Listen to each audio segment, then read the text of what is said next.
জুলাই অভ্যুত্থানের প্রায় ২ বছর পরে জুলাই আন্দোলনকারীদের নিরাপত্তা নিশ্চিত করার জন্য জারি হলো অধ্যাদেশ।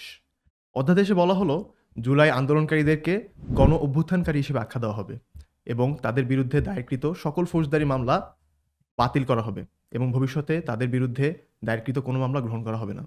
এই অধ্যাদেশ কি পারবে জুলাই অভ্যুত্থানকারীদের নিরাপত্তা নিশ্চিত করতে? চলুন আলোচনা প্রবেশ করি।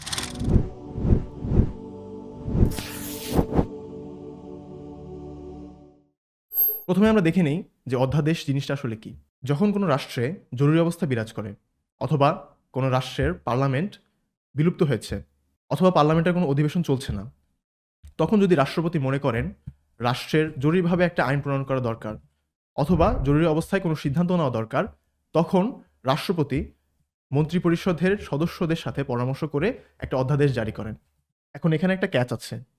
অধ্যাদেশ আইনের মতো কার্যকর হলেও আইনের মতো এটি সংসদ দ্বারা সমর্থিত না। অর্থাৎ সংসদের নতুন অধিবেশন বসলেই যে কোনো আইনের মতোই অধ্যাদেশটিকে সংসদে উত্থাপন করতে হবে এবং সেখানে অনুমোদিত হতে হবে। আবার আদালত চাইলেই অধ্যাদেশটিকে যে কোনো সময় বাতিল করে দিতে পারে। অর্থাৎ আমরা দেখছি অধ্যাদেশ অত্যন্ত দুর্বল, অনেকগুলো বিষয়ের উপর এটি নির্ভর করছে। যদি আমরা ধরেও নেই অন্তর্বর্তীকালীন সরকার জুলাই গণঅভ্যুত্থানকারীদের নিরাপত্তা নিশ্চিত করতে চাচ্ছে, তারা আগ্রহী, তবুও এই অধ্যাদেশের মাধ্যমে জুলাই অভ্যুত্থানকারীদের নিরাপত্তা নিশ্চিত করা সম্ভব না। এর উদাহরণ আমাদের বাংলাদেশে আছে। ৭৫-এ বাকশালের বিরুদ্ধে বিদ্রোহকারী এবং মুজিবকে হত্যাকারীদের ইন্ডেমনিটি দেওয়া হয়েছিল, কিন্তু পরবর্তীতে আমরা দেখেছি ১৯৯৮ সালে আওয়ামী লীগ ক্ষমতায় আসার পরে তাদেরকে ফাইন স্কোয়াডের মাধ্যমে হত্যা করার রায় দেয়, কিন্তু পরবর্তীতে সেই রায় কার্যকর হয়নি। পরবর্তীতে আওয়ামী লীগ ২০০৯ সালে আবার ক্ষমতায় এসে তাদের ফাঁসি কার্যকর করে। আমরা দেখছি এই যে ইন্ডেমনিটি বা অধ্যাদেশ, এগুলো আসলে খুব একটা কার্যকর না।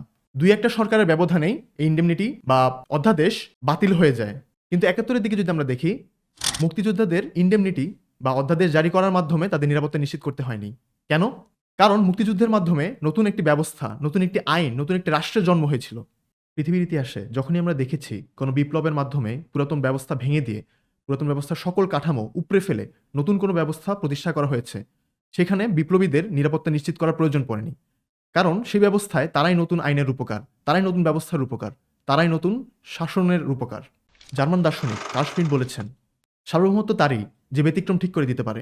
পৃথিবীর ইতিহাসে আমরা যতগুলো বিপ্লবী দেখি, যেমন রুশ বিপ্লব, ইরানের শিয়া বিপ্লব, কিংবা আফগানিস্তানের তালেবানের বিপ্লব, প্রত্যেকটা ক্ষেত্রেই বিপ্লবীরা নতুন কোনো ব্যবস্থা, নতুন কোনো আইন, নতুন কোনো শাসন প্রতিষ্ঠা করেছেন।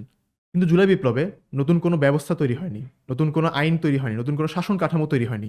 পুরাতন যে ব্যবস্থা, পুরাতন যে শাসন কাঠামো, পুরাতন যে আইন, পুরোটাই বহাল তবিয়ত রয়ে গিয়েছে। এবং সেজন্যই জুলাই অভ্যুত্থানকারীদের নিরাপত্তা সবসময় একটি ঝুঁকির মধ্যে থাকবে।